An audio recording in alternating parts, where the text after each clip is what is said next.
Repakol, kung bago ka lang dito sa channel ko, ako nga pala si Kuya Totoy. Nagbabasa ako ng mga horror stories at mga dark histories dito sa aking channel. Kung gusto mo ng mga ganong content, don't forget to subscribe at i-click mo na ang notification bell para updated ka every time na mag-a-upload ako. Simulan na natin ang kwentuhan ngayong araw. Serye FM.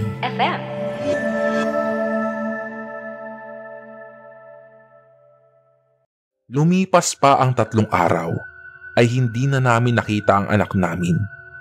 Tinatawagan namin ang telepono niya pero nakapatay ito. Tinawagan din namin ang mga kaibigan niya at katrabaho pero hindi rin daw nila alam ang kinaroroonan ng anak namin. Sa pagsapit ng dilim, may mga kwento kang maririnig. Kwento ng takot na magpapanginig sa iyong dibdib. Mga kababalaghang hindi kayang tanggapin ng inyong isipan.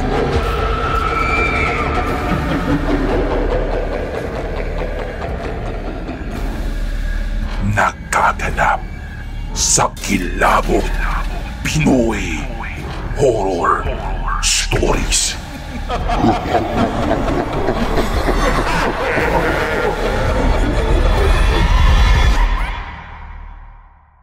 Magandang araw po sa inyo, Kuya Totoy. Itago niyo na lang po ako sa pangalang Exo.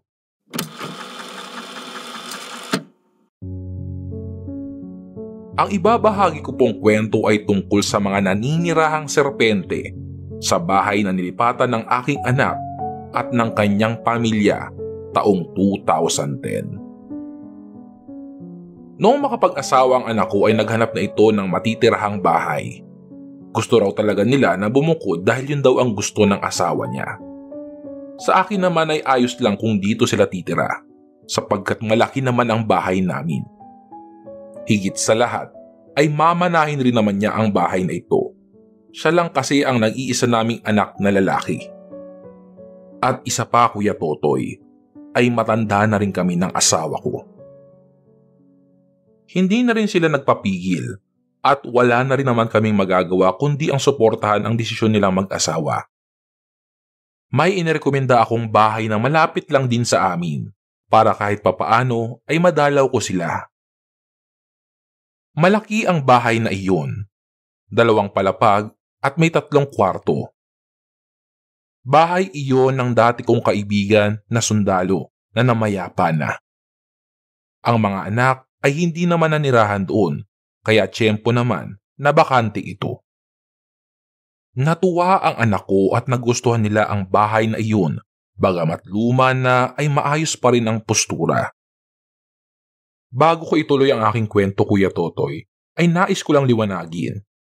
Nasa Amerika kami nakatira, sa estado ng Ohio, sa Delaware. Sa likod naman ng bahay namin ay ang Delaware Fire Department na.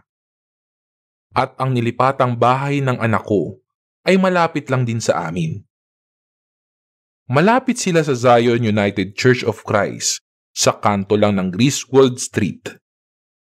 Masaya silang nanirahan doon at saksi kami ng nanay niya kung paano niya itinaguyod ang sarili niyang pamilya.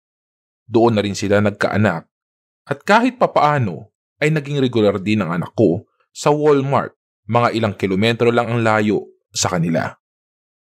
Kapag pareho kaming walang trabaho ng asawa ko, ay pinupuntahan namin sila upang magsalo-salo. Hanggang sa may pangyayaring labis naming ikinalungkot. Ang apo namin na magda2 taon na sana ay namatay dahil bigla na lamang itong nangitim. Hindi malaman na mag-asawa kung ano ang dahilan ng pagkamatay. Nagising na lang daw sila na patay na ang bata. Hindi na nila ito pina-autopsy pa dahil labis-labis na silang nalulungkot. Maging kami rin ng asawa ko dahil simulat sa pool nang maipanganak ang apo namin ay nakabantay lang kami sa kanya. Lumipas ang 2 taon ay ang asawa naman ng anak ko ang namatay. Kapareho lang ito ng ikinamatay ng apo namin na bigla na lamang nangitim sa hindi malamang dahilan. Wala namang sakit ang asawa niya hanggang sa matuklasan na namin ang sanhi matapos ang autopsy sa katawan ng asawa niya. Nagulat kami sa resulta sapagkat sa kamandag daw ng ahas namatay ang asawa niya. Nagtataka kami dahil napakalinis ng bahay nila. Hindi naman din masukal ang kinatatayuan ng bahay nila. Magkagayon pa man ay hinalughog namin ang kabahayan pero wala kaming nakitang ahas. Tumawag ako sa anak ng kaibigan ko at sinabi ko na lang din ang sinapit ng mag-asawa. Pero nagulat sila dahil ganoon din daw ang ikinamatay ng tatay nila. Sinabi ko sa kanila kung madalas ba silang makakita ng ahas sa paligid ng bahay. Ang sinabi sa akin ng anak, ang naaalala lang daw nila noong nabubuhay pa ang tatay nila ay mahilig daw itong mag-alaga ng mga hayop. Pero ni minsan ay hindi daw nila ito nakitaan na nag-alaga ng ahas. May isa pa siyang binanggit na hindi nila sinabi sa amin bago kami lumipat. Tingnan daw namin ang bunker ng bahay. Baka raw doon may naninirahang serpente. Matagal-tagal na rin daw na hindi nabubuksan iyon. Kinaumagahan ay dumating ang anak ng may-ari ng bahay at itinuro kung saan naroroon ang bunker. Nabigla kami dahil nasa sala lang ito ng bahay at natatakpan ng makapal na karpet. Pagtanggal nga namin ng karpet ay nandoon ang bakal na pinto. Kinakalawang na ito ngunit masasabi kong matibay talaga. Gumamit pa kami ng kabra para mabuksan ang pinto. Pagkabukas nga namin ay sumingaw agad ang malansang amoy. Hindi pa man kami nakakababa sa mismong lapag nito ay nakita na namin ang napakaraming ahas. Hindi lang ito basta mga ahas, kundi ayon sa anak ko ay matindi ang kamandag ng mga ito. Naglilikisan ang bawat isa rito dahil sa sobrang dami nila. May malalaki, may maliliit, at may halos kasing laki na ng braso ng tao. Sobra kaming kinikilabutan sa nakikita namin dahil bawat matatamaan ng flashlight ay may ahas kang makikita. Maging ang anak mismo ng kaibigan ko ay sobrang nagimbal sa kanyang nalaman. Kaagad namin itong itinawag sa mga wildlife refuge na malapit sa aming lugar. Nalaman na rin ito ng mga kapitbahay namin, kaya marami rin ang nabahala. Nang dumating ang isa sa mga wildlife refuge, ay sinabi nilang hindi nila kakayaning tanggalin lahat ang ahas dahil sobrang dami daw nito at magiging delikado para sa kanila. Tumawag rin sila ng mga sheriff sa lugar at iba pang maaaring makatulong. Binarikadahan ang palibot ng bahay na iyon at pinalikas ang mga kalapit na bahay dahil pansamantala isisilyado muna ang bahay na iyon. Hindi ko na rin pinabalik ang anak ko sa bahay na iyon kahit pasabihin niyang kukunin lang daw niya ang mga gamit ng asawa at anak niya. Sa bahay namin ay nagkukulong na lang ang anak ko. Hindi na rin siya pumapasok dahil sinisisi niya ang sarili niya sa pagkamatay ng asawa at anak niya.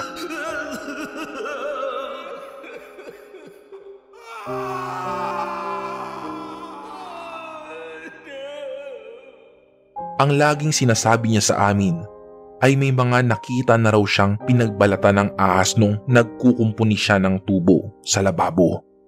Pero hindi daw niya ito pinansin dahil wala naman siyang nakitang ahas mismo. Lumipas pa ang 3 araw ay hindi na namin nakita ang anak namin. Tinatawagan namin ang telepono niya pero nakapatay ito. Tinawagan din namin ang mga kaibigan niya at katrabaho pero hindi rin daw nila alam ang kinaroroonan ng anak namin. Hanggang umabot na ng 2 linggo, hindi pa rin siya nagpaparamdam. Hindi namin siya matagpuan. Walang nakakaalam kung nasaan siya. Noong naghalukay ang asawa ko sa kwarto ng anak namin, ay may natagpuan itong isang sulat. Sulat iyon ng anak namin. Nakasaad dito ang pamamaalam niya sa amin at sinabi niyang nais na niyang makasama ulit ang pamilya niya. Umiiyak na kaming mag-asawa ng mga sandaling iyon dahil batid na namin ang ginawa ng kaisa-isa naming anak. Nang mga oras ding iyon ay alam na namin kung saan namin siya matatagpuan. Ayon sa kanya ay babalik siya sa bahay nilang inuupahan para makapiling ang pamilya niya. Hindi na kami nag-atubiling puntahan agad ang bahay. Pagdating namin doon ay may mga sheriff na nakabantay. Ngunit bakit sa hindi ko malamang rason ay pinayagan nilang makapasok ang anak ko? Ang sinasabi naman ng mga bantay ay hindi naman daw pumunta ang anak namin, ngunit hindi sila naniniwala sa amin kaya ipinakita namin ang sulat ng anak ko. Alam naman din nila na nawawala ang anak namin dahil sa istasyon nila kami mismo nag-ulat nung nagpatulong kami sa kanilang hanapin ang anak namin. Hindi pa rin nila kami pinayagang pumasok, ngunit may ipinadala silang eksperto na may mga baluti sa katawan. May dala itong video recorder at dalang intercom. Kaya nakikita namin at naririnig kung ano man ang nakita nila sa loob. Pinuntahan nila ang mga kwarto, banyo, kusina, bodega, pero wala ang anak namin. Sinabihan namin na tingnan ang bunker ng bahay. Nagalangan ang eksperto, pero dahil sa pakiusap namin ay pumayag ito. Bumalik muna ito sa labas upang magsuot ng karagdagang baluti at nagsama ito ng isa pa hanggang sa makapasok na ulit sila sa loob.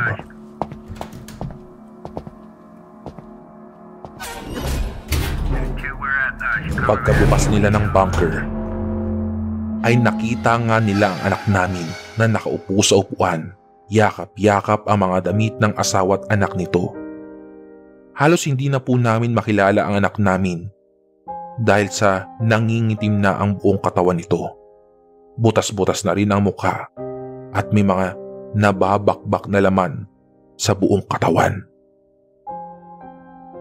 Maaaring hindi ito kwentong aswang o kwentong multo. Pero sa palagay ko, ay iyon na ang pinakamasakit at pinakanakakakilabot na naranasan namin sa tanang buhay namin mag-asawa.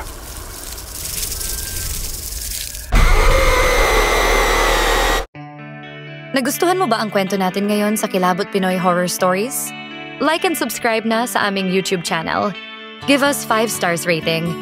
Kung may sarili kang nakakatakot na kwento, ipadala ito sa aming Facebook page o sa kilabotstories2021@gmail.com. Huwag kalimutang i-click ang follow button at notification bell sa Spotify para sa updates sa bagong episodes. Hanggang sa susunod na kwentuhan mga repakol. Paalam!